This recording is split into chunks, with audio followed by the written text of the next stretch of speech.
There's a tradition in tournament play to not talk about the next step until you've climbed the one in front of you. I'm sure going to the state finals is beyond your wildest dreams, so let's just keep it right there. Forget about the crowds, the size of the school, their fancy uniforms, and remember what got you here. Focus on the fundamentals that we've gone over time and time again. And most important, don't get caught up thinking about winning or losing this game. If you put your effort and concentration into playing to your potential, to be the best that you can be, I don't care what the scoreboard says at the end of the game, in my book, we're gonna be winners. Okay?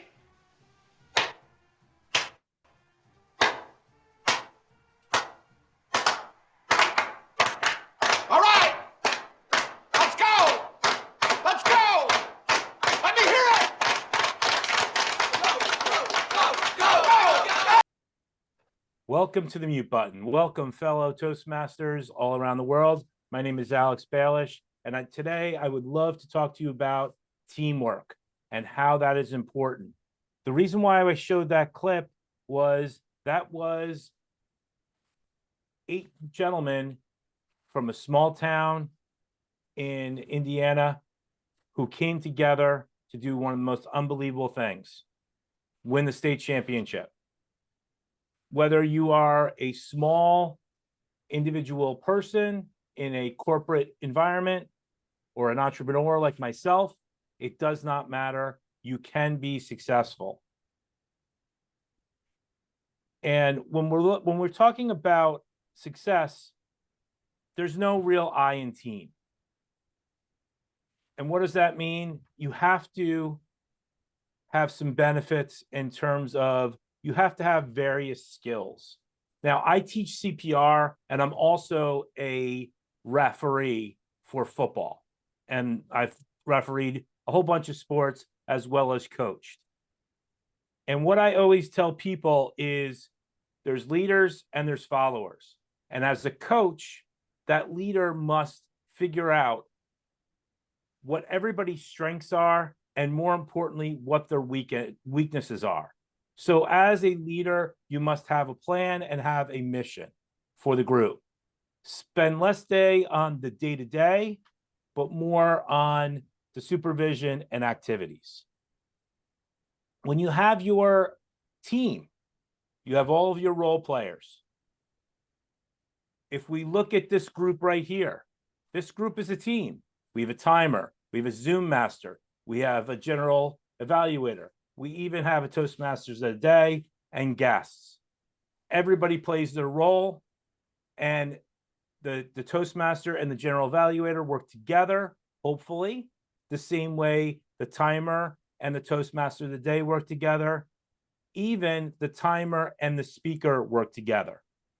We all have assigned roles, and knowing our roles and staying within our lane is the key.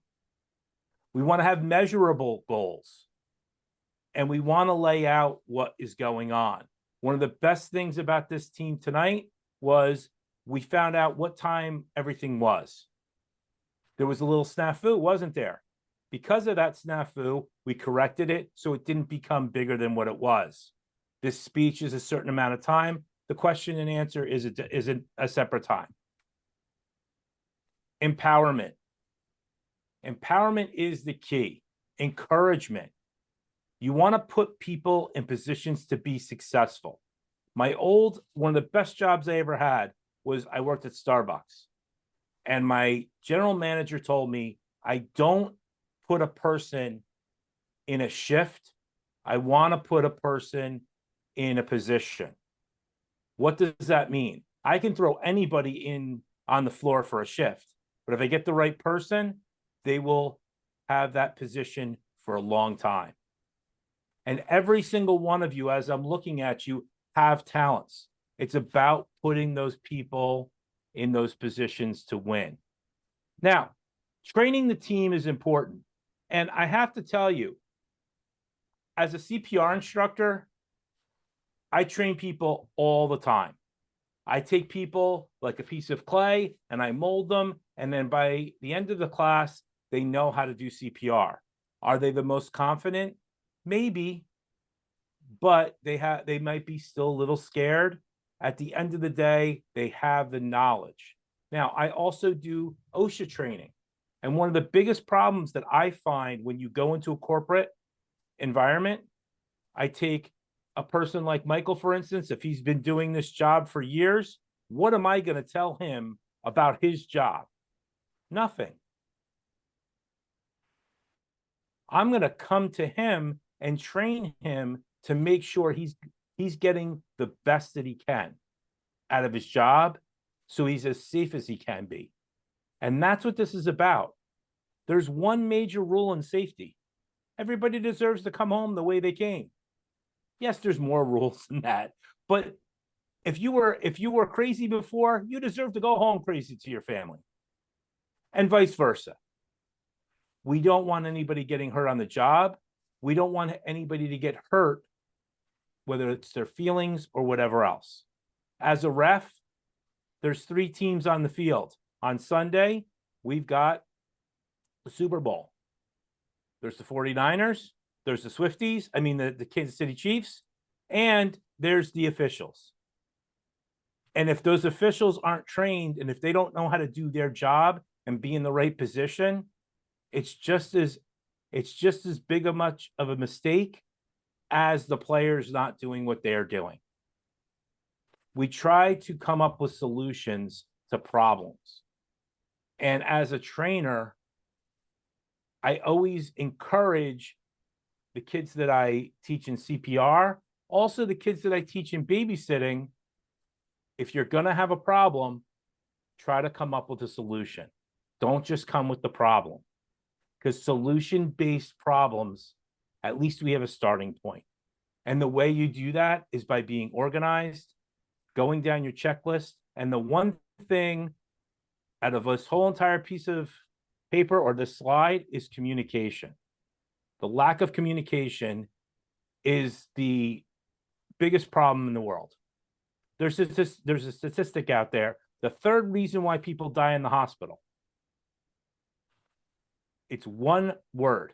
It's communication. They cut the wrong leg. They give the wrong medication. And if you think I'm crazy, how many times have you had surgery and somebody asks you, what are you there for? To the point where you're like, my name is Alex Balish and I'm here for this. They actually write on your arm, not this arm. And they do that because they want that closed loop communication. Now, what is closed loop communication? If I wanted something, and let's say this was an in-person meeting, and I wanted something from Cynthia, I'd say, Cynthia, can I have that pen? And what would Cynthia say? Here's that pen. So there's no question that that pen is what we want. Now, when we have our communication, we also want to have a couple of other things. We want to have our high morals. We want to have pride in our work. I was very blessed. I grew up, I went by, sorry about that, little snafu there, but we'll work with it. I was very blessed. My father owned a liquor store. Yep, he wore a shirt and a tie every day to work. And he was a very prideful man. Why? Because that's what you did back then. You learned how to make change, which we don't do anymore. We own this for over 100 years, my family. When I was 8, I had to use the featherer to get all the dust off the bottles. I used the gun to make sure that it was all done. But my dad always told me, come up with ideas and we'll talk about it. So be willing to take the risk. Be willing to be open to change. Be willing to have conflict, but come up with a solution. And I think that last one, we all need to do. We can agree to disagree and still go out to eat. The problem is, in these times, we're very black and white or red and whatever. And we need to learn how to agree to disagree, but still work together. Because at the end of the day, we still need to What? Do our jobs. Do your job. And the way we do that is by communication. Another little tidbit that I love sharing with people is a lot of Fortune 500 companies, when they're applying for, when they have people coming in applying for jobs, there's two major groups that they look at more than anybody. People in the military and Division I and Division II athletes. Why? The reason being is they understand the chain of command, they understand that they have a job, and they understand how to follow through. And that, my friends, is the key to a successful team.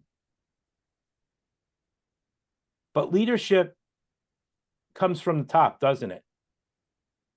And what I love to say is you have to have the perfect leader in the top. And that perfect leader has to know their limitations. That perfect leader has to have great people under them. They have to know how to problem solve. They also have to know how to be a coach, a mentor, and they also have to be a great listener. I'm a big World War II buff, and I've been watching one of the greatest shows ever, which is Band of Brothers. It's 10 episodes.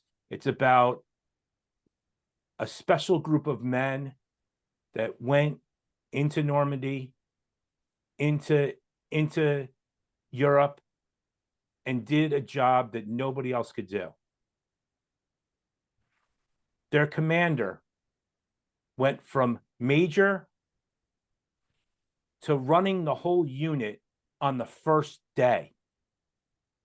On the first day, his officer, the officer in charge, had passed away in a plane crash that day over D-Day. He had a field commission, and he had two choices. He either crumbled or he led. But he knew he had confidence in himself as well as confidence in his staff. And the biggest problem is people have a tendency to micromanage. And in leadership, you can't micromanage. My mom used to say, you give them enough rope to hang themselves. That's a different story. But my point being is you want to give them enough rope so that if you need to reel them in, you can.